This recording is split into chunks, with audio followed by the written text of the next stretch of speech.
Everyone's got a guide on Claude Skills, but what are they without having to spend 20 minutes, 30 minutes to understand? Well, essentially, when you have a prompt, right, so say you want to edit a video, then Claude has to go and think, how do I edit videos? Or you want to ship your product and it thinks, how do I ship a product?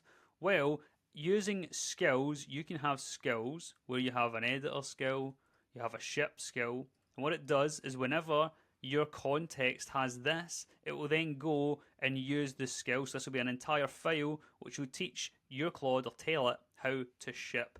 Now, practically, how does this actually work? So, you have, if we scroll over here, two different ways to do it.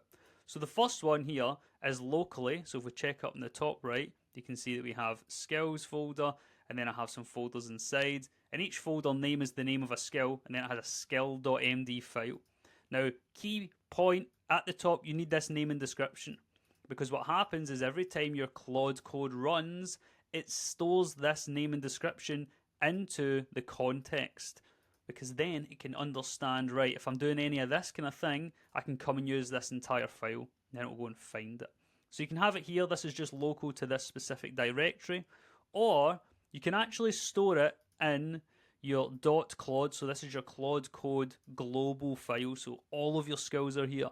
And inside you can see we have this skills folder here, and so if I move into that skills folder, list it out, you can see that I have my remotion skill in here, and that's so that all of my directories, all of my code, anywhere on my computer can see this specific skill.